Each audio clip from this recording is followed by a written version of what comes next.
दिल्ली के ओखला जामिया नगर में अबुल फजल इलाके में मौजूद जमात इस्लामी हिंद ने अपने हेडक्वार्टर पर हर महीने होने वाली एक प्रेस कॉन्फ्रेंस का प्रोग्राम किया। आपको बताते चलें, जमात इस्लामी हिंद हर महीने ऐसी ही एक प्रेस कॉन्फ्रेंस करती है जिसमें मुल्क के हालातों को लेकर गौर व फिक्र किया जाता है। 2021 की यह पहली कॉन्फ्रेंस रही जिसमें मौजूदा वक्त के मसाइलों को लेकर बात की गई, जिसमें किसानों का चल रहा आंदोलन भी मौजूद रहा और साथ ही 2020 में हुए ऐसे मामले जो मुल्क का आपसी भाईचारा ख़त्म करने और माहौल को ख़राब करने के लिए किए गए, उन ऐसे सभी मामलों पर गौर व फिक्र किया गया। सुनवाते हैं आपको डीबी न्यूज़ से बात करते हुए क्या कहा जमात इस्लामी हिंद के सभी जिम्मेदारों ने। मौजूद हैं जमात इस्लामी हिंद से ही नायब सदर जो है डॉक्टर सलीम इंजीनियर साहब। सलीम साहब, आज जो प्रेस कॉन्फ्रेंस की गई इसका ख़ास मकसद क्या रहा? सबसे पहला सवाल। ये हमारी मंथली रूटीन प्रेस कॉन्फ्रेंस है। हम हर साल हर महीने ये प्रेस कॉन्फ्रेंस करते हैं और आज की प्रेस कॉन्फ्रेंस ख़ास तौर से इस साल 2021 की पहली प्रेस कॉन्फ्रेंस है। नए साल की शुरुआत हुई है तो इसमें हमने 4 बड़े इश्यूज़ को उठाया है। एक तो हमने 2020 का हमने जायज़ा लिया है कि क्या अच्छी चीज़ें हुई, क्या ऐसी चीज़ें हुई जो तकलीफ़ देने वाली थी, और आइंदा साल 2021 में हम कैसे इस साल को अच्छा साल बनाएं, खुशहाल बनाएं।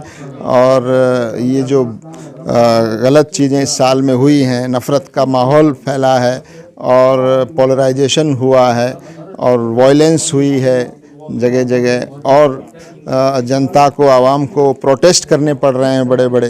तो हम समझते हैं कि ये सब ना हो अगले साल में और हुकूमत अपनी ज़िम्मेदारी ठीक से निभाए और समाज में नफ़रत मिटाई जाए और मोहब्बत को, आपसी प्रेम को, सद्भाव को और आपसी विश्वास को हम मजबूत करें। और हमारी जो आर्थिक बदहाली में हम जिस तरह से गिर गए हैं वो बदहाली दूर हो और हम तरक्की और खुशहाली की तरफ आगे बढ़ें। इसके लिए मिलजुल कर सभी नागरिकों को भी कोशिश करनी है, सामाजिक संगठनों को भी, और मैं समझता हूँ सबसे ज़्यादा सरकार को बहुत ज़िम्मेदारी के साथ सबकी सरकार होने का एक तरह से सबूत देना चाहिए और ज़िम्मेदारी से अपना काम करना चाहिए। तमाम तरीके की जो कोशिशें की गई हैं लगातार देश में अमन व अमान के लिए, लेकिन मौजूदा हुकूमत देश में और जो हिंदूवादी संगठन है उन्होंने देश का माहौल ख़राब करने की कोशिश की। जैसे सरकार कानून लाई CAA NRC का, उसके बाद फिर दिल्ली फसादात रहे और फिर अब किसानों का प्रोटेस्ट चल रहा है लगातार कई महीनों से जो है। तो इसको किस तरीके से देख रहे हैं और इसमें अब सरकार को क्या तवज्जो देने की ज़रूरत है? देखिए, हम यही कहना चाहते हैं कि ये मुल्क एक डेमोक्रेटिक मुल्क है और इसमें जब तक आप सब नागरिकों को एक निगाह से नहीं देखेंगे, सबको बराबर सम्मान नहीं करेंगे, सबका साथ सबका विकास का जो नारा दिया और बाद में सबका विश्वास की बात भी जो आपने कही है, उसको सही माने में समाज में और देश में नज़र आना चाहिए। लेकिन जो बात कही गई है उसका उल्टा हो रहा है, सरकारों की तरफ से भी उसके ख़िलाफ़ हो रहा है। सरकार के जो दूसरे लीडर हैं वो भी इसके ख़िलाफ़ काम कर रहे हैं और उनका कैडर तो खुलेआम जो है समाज में नफ़रत फैलाने का और समाज को बांटने का और एक ख़ास तबके को निशाना बनाने का काम अंजाम दे रहा है। तो ये सरकार की ज़िम्मेदारी है। तो हम समझते हैं कि सरकार इस गलत रास्ते पर न जाए और ये राजनीतिक फ़ायदे के लिए समाज को बांटना, समाज में नफ़रत पैदा करना, ये बहुत ही ख़तरनाक है, देश का नुकसान है इसमें, और ये चीज़ें ज़्यादा दिन तक नहीं चल सकती। और इन चीज़ों को अगर ज़्यादा दिनों तक चलाने की कोशिश की जाएगी तो मुझे लगता है कि जनता इसके ख़िलाफ़ उठ खड़ी होगी और जनता इसको ज़्यादा आगे नहीं बढ़नी जाएगी। तो हम समझते हैं कि सरकार इस रास्ते पर देश को न ले जाए जो नफ़रत का और बंटवारे का और आपसी मतभेद का जो रास्ता है, उस रास्ते पर देश को न ले जाया जाए राजनीतिक फ़ायदों के लिए। 2020 में ही जो है कोरोना वायरस जैसी महामारी देश के अंदर आई, मुल्क के अंदर आई, जिसने हज़ारों करोड़ लोगों को जो है अपनी चपेट में ले लिया और अभी भी जो है इसका असर जारी है। हालांकि वैक्सीन भी इसकी तैयार हो गई है, तो इसके हवाले से क्या कहना चाहेंगे? देखिए, इसके हवाले से एक बड़ी आजमाइश थी, एक मुसीबत थी, आसमानी मुसीबत थी और पूरे दुनिया में थी। हमारे देश में भी तकरीबन 1 करोड़ लोग इस कोरोना वायरस से प्रभावित हुए और तकरीबन 1.5 लाख लोगों की जानें गई इसमें। तो ये एक बहुत बड़ी परीक्षा थी हमारे देश की और देश की जनता ने बड़ी हिम्मत से काम लिया और सरकार ने भी कोशिशें की, कुछ गलतियां भी की सरकार ने और कुछ गलत तरीके से चीज़ों को हैंडल करने की वजह से भी बहुत सारा नुकसान हुआ। तो हम समझते हैं कि ये अब वैक्सीन भी आई है और कई देशों में आई है, हमारे देश में भी आएगी। तो हम दुआ करते हैं कि ये जल्दी से ये वैक्सीन भी आए और इस बीमारी से हम निजात पा सकें और 2021 जो है हर तरह की बीमारी से हमको छुटकारा मिले और हर तरह के एजिटेशन से छुटकारा मिले। सरकार कोई ऐसी हरकत ना करे कि फिर एजिटेशन लोगों को करना पड़े और ये नफ़रत का जो माहौल 2020 में सबसे ज़्यादा पैदा हुआ, ये नफ़रत का माहौल इस साल में ख़त्म हो और प्रेम और मोहब्बत का और शांति का और तरक्की का माहौल हम 2021 में बना सकें, तो यही हमारी कामयाबी हो। इस्लामी हिंद के सदर शहादतुल्लाह हुसैनी साहब मेरे साथ मौजूद हैं।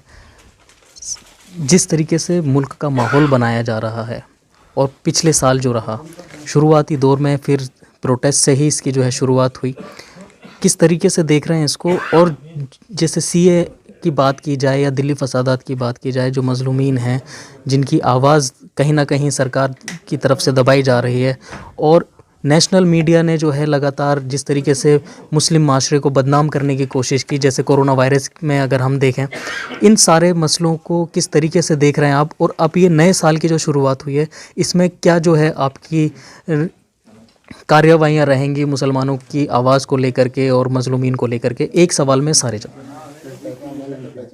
जी, तो यही बात हमने इस आज की प्रेस कॉन्फ्रेंस में भी हाईलाइट की है कि कम्युनल पोलराइजेशन और बढ़ता हुआ डिवाइड और नफ़रत की राजनीति और नफ़रत का मीडिया प्रोपेगेंडा, ये इस वक्त हमारे मुल्क का सबसे बड़ा मसला है।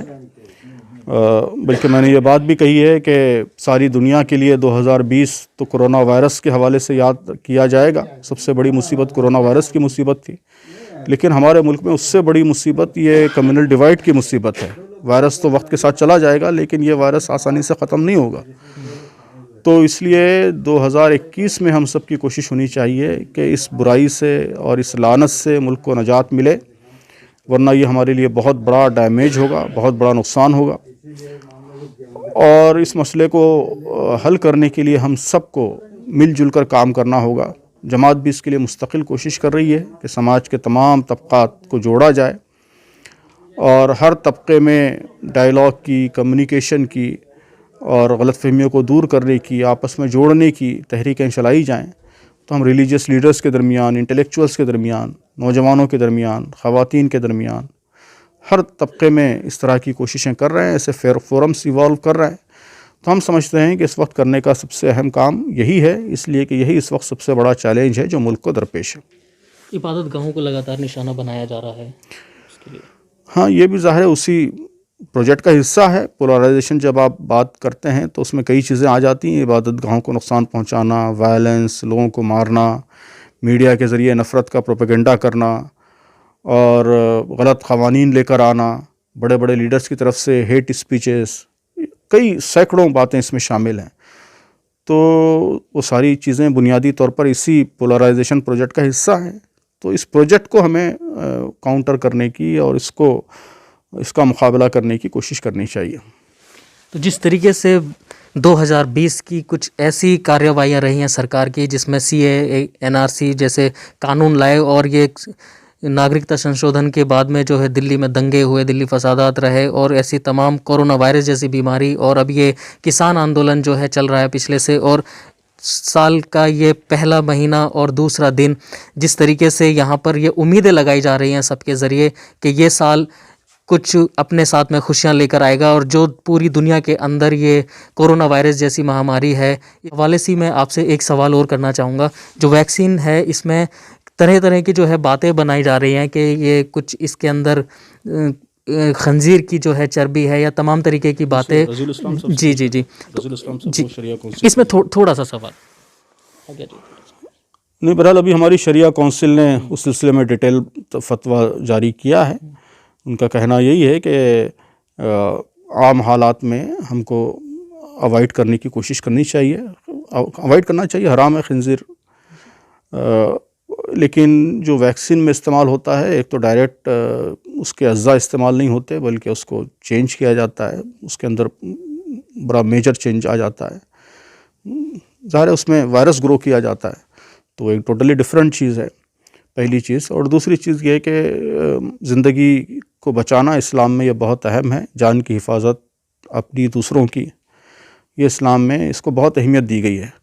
तो जान की हिफाजत का मसला अगर दरपेश हो तो फ़ुक़हा ने इजाज़त दी है कि ऐसी सूरत में हराम चीज़ का भी इस्तेमाल हो सकता है। तो इसलिए इन लोगों ने मशवरा ये दिया हमारी शरिया काउंसिल ने कि पहले हम कोशिश करें कि जो हलाल अज्जा से तैयार अगर वैक्सीन अवेलेबल है तो उसको प्रेफर करें, लेकिन अगर ऐसी कोई चीज़ अवेलेबल ना हो, चूँकि अभी डिटेल्स नहीं आए हैं सारे वैक्सीन्स के, अगर ऐसी कोई चीज़ अवेलेबल ना हो तो फिर अपनी और पूरी इंसानियत की हिफाजत के लिए, इस बड़ी बीमारी को रोकने के लिए इसके इस्तेमाल में भी कोई क़बाहत नहीं है।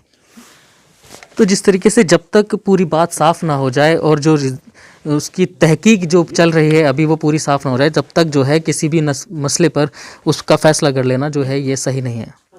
दिल्ली से DB न्यूज़ के लिए मैं अब्दुल वाजिद चिश्ती निज़ामी।